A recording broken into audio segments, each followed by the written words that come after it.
시간이 되었습니다. 다 같이 사도신경으로 신앙 고백하시며 2023년 7월 18일 화요일 새벽 기도에 함께 시작하겠습니다.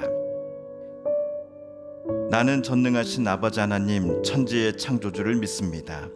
나는 그의 유일하신 아들 우리 주 예수 그리스도를 믿습니다. 그는 성령으로 잉태되어 동정녀 마리아에게서 나시고 본디오 빌라도에게 고난을 받아 십자가에 못 박혀 죽으시고 장사된 지 사흘 만에 죽은 자 가운데서 다시 살아나셨으며 하늘에 오르시어 전능하신 아버지 하나님 우편에 앉아 계시다가 거기로부터 살아있는 자와 죽은 자를 심판하러 오십니다.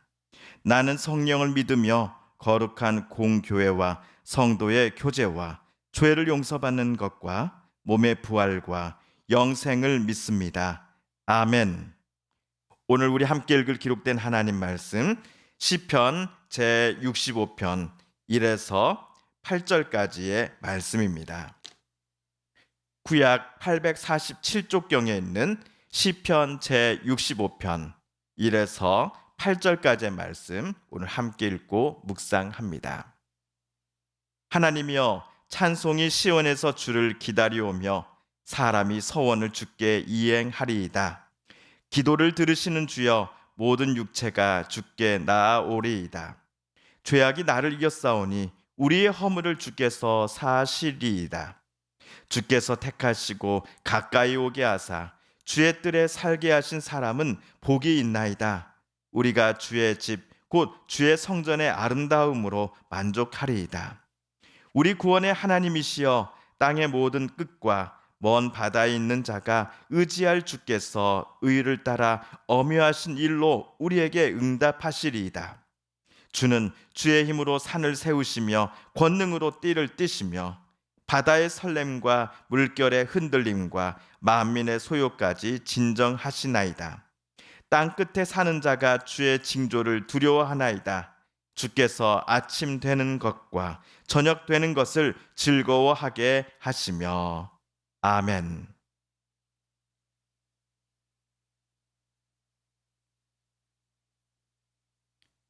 교회력으로 이번 주는 오순절후 제7번째 주일 주간입니다. 그래서 교회력에 따른 성경 읽기 목록 중 매주 화요일은 시편을 묵상하는 날이니 오늘은 시편 제65편을 이 아침 함께 읽었습니다. 65편은 제목이 다윗의 시 인도자를 따라 부르는 노래입니다. 인도자를 따라 부르는 노래가 구체적으로 무엇을 의미하는지는 정확하게 알 수는 없습니다. 다만 분명한 것은 오늘 시편 65편을 다윗이 썼다라는 사실이지요. 우리 1절, 2절을 세 번역으로 다시 한번 읽어보겠습니다. 하나님 시온에서 주님을 찬양함이 마땅한 일이니 우리가 주님께 한 서원을 지키렵니다. 우리의 기도를 들으시는 주님, 육신을 가진 사람이면 누구나 주님께로 나아옵니다. 1절의 시온이란 예루살렘이라고 보셔도 무방합니다. 다윗이 왕이 된 후로 그는 하나님의 임재의 상징인 언약궤, 이 언약궤를 예루살렘에 세워진 다윗성 안에 모셔다 놓았습니다. 그러므로 다윗과 이스라엘 모든 이들에게 예루살렘이라고 하는 도시는 하나님께서 함께 하시는 장소로 간주되기 시작하였습니다. 그런데 이곳 시온, 즉 예루살렘에 나와 주님을 찬양하는 일이 오늘 다윗에게는 너무나 마땅하고 당연한 일이다라고 쓰여져 있습니다. 또한 다윗은 예루살렘, 즉 하나님의 언약궤가 모셔진 곳에 나아가 하나님 앞에 제사드리며 자기가 하나님께 과거에 약속했던 서원을 반드시 지키겠습니다라고 말하고 있는 게 아닙니까? 그 첫 번째 이유가 오늘 2절에 나옵니다. 하나님께서 다윗의 기도를 들어주셨기 때문이었습니다. 다윗과 똑같이 육신을 가진 모든 이가 하나님 앞에 나와 그들이 전에 행했던 서원을 하나님께 갚고자 나아온다라고 쓰여져 있습니다.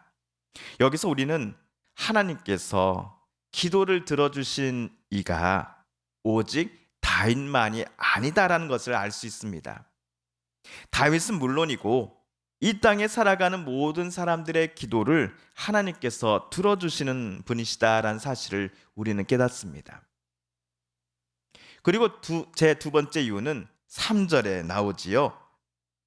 저마다 지은 죄 감당하기에 너무 어려울 때에 오직 주님만이 그 죄를 용서하여 주십니다.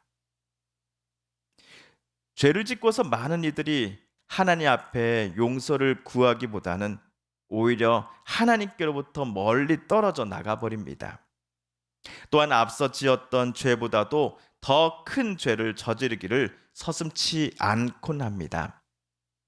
우리 속에 생겨난 죄책감이 우리로 하여금 참된 용서와 회복을 허락해 주시는 그 하나님을 바라보지 못하게 만들기 때문일 것입니다.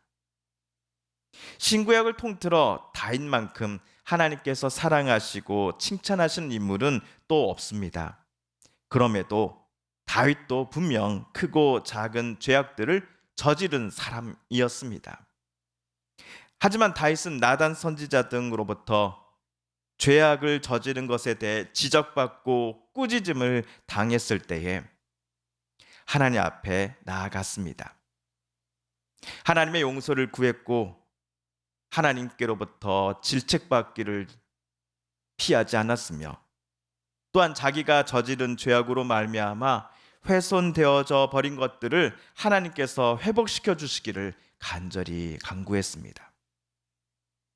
여기서 우리가 하나님께 내가 저지른 죄에 대해 용서를 구한다 함은 단순히 하나님께서 나를 용서해 주셨어 라고 말하는 차원으로 끝나지 않는다라는 것을 다시금 저와 여러분은 깨닫습니다. 염치 불구하고 하나님 앞에 다시 나온 우리들을 하나님의 자비와 또 사랑의 품으로 안아주시는 것은 분명합니다. 그러나 우리가 누군가에게 상처 주고 마음을 아프게 한 것을 온전히 하나님 앞에 용서받고자 한다면 우리는 상처를 준 이에게 찾아가 용서를 구하고 그로부터 용서를 받는 단계까지 저와 여러분은 나아가야 하기 때문입니다.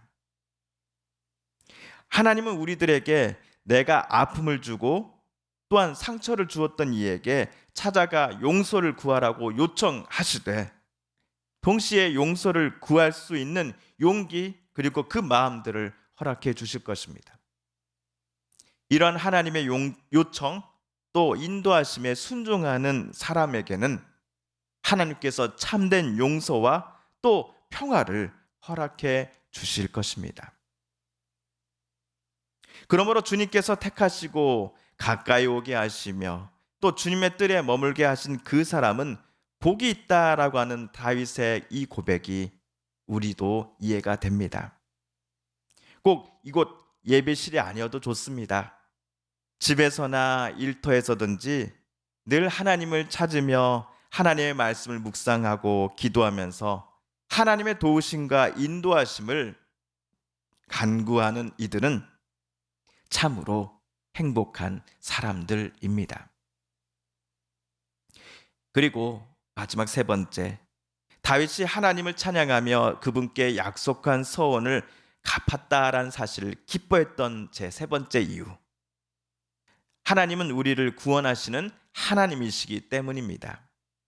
우리 5절 말씀을 다시 한번 읽어볼까요? 시작. 우리를 구원하시는 하나님, 주님께서 그 놀라운 행적으로 정의를 세우시며 우리에게 응답하여 주심으로 땅 끝까지 먼 바다 끝까지 모든 사람이 주님을 의지합니다. 하나님은 바다의 설렘과 물결의 흔들림마저도 잔잔케 하시는 분이시다라고 다윗은 적었습니다. 신약에서 하나님의 아드님이신 예수님께서 성난 파도를 말씀으로서만 잠잠케 만드신 사건을 저와 여러분은 기억합니다. 하나님 아버지는 말씀으로써 세상 모든 것들을 만드신 분이십니다. 그러므로 세상 모든 것들이 하나님 앞에 엎드려 복종하지요. 하나님의 뜻을 거역할 피조물이 단 하나도 없습니다. 그런데 이상하게도 하나님의 피조물 중 사람만이 하나님의 뜻을 거역하곤 합니다. 하나님의 바램과는 정반대로 살아가려고 애쓰곤 합니다. 누군가를 핍박하고 때리며 그들의 것을 빼앗아 자기 것으로 삼고자 합니다. 하나님이 주신 귀한 하늘과 땅, 물을 비롯한 세상 모든 만물을 인간의 욕심에 따라 훼손해 버리기도 합니다. 천지 창조 때 하나님께서 보시기에 참 좋았더라라고 외치셨던 그때의 아름다운 모습을 죄로 가득한 사람의 횡포가 모두 망가뜨리고 말았습니다. 그들이 휘두른 욕망과 죄악의 몽둥이에 어쩌면 저와 여러분도 희생양이 되었던 때도 분명 있었을 것입니다. 하지만 아파도 아프다고 말하지 못했고 때리지 말라고 말해도 멈출 수 없었던 이유는 그들이 나보다 더 강했기 때문이었겠지요. 돈과 권력이 나보다도 더 많았기 때문이었겠지요. 어느 누구도 내 편이 되어주지 않고 힘과 권세를 더 갖고 있는 저 가해자의 편에 서서 저들이 오히려 의롭다고, 내가 오히려 불의하다라고 비난할까봐 하는 그 두려움 때문이었겠지요. 그러나 다시 찬양을 올려드린 하나님은 구원하시는 하나님이십니다. 악함과 부정의함 또 불의함을 깨뜨리시고 그것들에 억눌리고 쓰러진 사람들의 손을 붙잡아 일으키시는 분이십니다. 땅끝에 사는 사람이라 할지라도 하나님, 구원의 하나님께서 행하실 정의와 의의 역사를 반드시 보게 될 것입니다. 예루살렘만이 아니라, 교회만이 아니라 땅끝에 사는 어느 누구도, 모든 이들이 구원의 하나님으로 인해 늘 하나님을 찬양하게 될 것입니다. 사랑하는 성도 여러분, 오늘 우리는 다윗이 무슨 이유 때문에 하나님을 이토록 찬양하고 또 날마다 찬양 올리기를 기뻐하며 또 하나님께 약속했던 그 소원을 내가 기쁨으로 지키겠습니다라고 말하였는지 그 이유를 오늘 말씀 묵상을 통해 알 수 있었습니다. 그 이유들은 하나님께서 다윗의 마음과 눈에 또 그의 일평생에 어떤 분으로 비춰졌는지 또 어떤 분으로 다윗 옆에 항상 함께 계셨는지를 우리에게 알려주고 있습니다. 그렇다면 오늘 우리도 우리들의 기도를 들으시는 하나님, 우리에게 참된 용서와 회복을 허락해 주시는 하나님, 마지막으로 저와 여러분에게 참된 구원과 은혜를 허락해 주시는 하나님 앞에 이 아침 함께 기도드리기를 원합니다. 오늘 이 아침 우리가 갖고 있는 기도 제목들을 가지고 하나님 앞에 담대히 나아가 말씀드리며 간구하십시다. 특별히 이번 집중호우로 인해 목숨을 잃은 분들을 위해, 그 가족분들을 위해 함께 기도하십시다. 사랑하는 이와 이별을 해야만 했습니다. 집이 무너지고 축사와 하우스, 삶의 터전이 물에 잠긴 분들이 계십니다. 큰 슬픔 중에 있는 그분들을 위해 우리 함께 기도 드리십시다. 또 이분들을 구조하기 위해 또 그 물을 빼내기 위해 애쓰고 수고하는 또 소방대원 또 모든 전국의 공무원분들을 위해 애쓰고 또 수고하는 눈에 보이는 거 보이지 않는 곳에서 수해 지역에서 섬기고 애쓰는 모든 분들을 위해 그분들의 안전을 위해 또한 함께 기도드리십시다. 하나님 치료하여 주소서. 하나님 도와주소서. 하나님 회복시켜 주소서. 하나님 위로하여 주소서. 주님께서 가르쳐 주신 기도를 드린 후 우리 개인 기도 묵상 시간을 갖겠습니다. 하늘에 계신 우리 아버지, 아버지의 이름을 거룩하게 하시며 아버지의 나라가 오게 하시며 아버지의 뜻이 하늘에서와 같이 땅에서도 이루어지게 하소서. 오늘 우리에게 일용할 양식을 주시고 우리가 우리에게 잘못한 사람을 용서하여 준 것 같이 우리 죄를 용서하여 주시고 우리를 시험에 빠지지 않게 하시고 악에서 구하소서. 나라와 권능과 영광이 영원히 아버지의 것입니다. 아멘. 우리가 가지고 나온 간절한 기도 제목 하나님께 아뢰며 하나님의 은혜의 보좌 앞으로 더 가까이 나아가겠습니다. 개인기도 시간 갖습니다.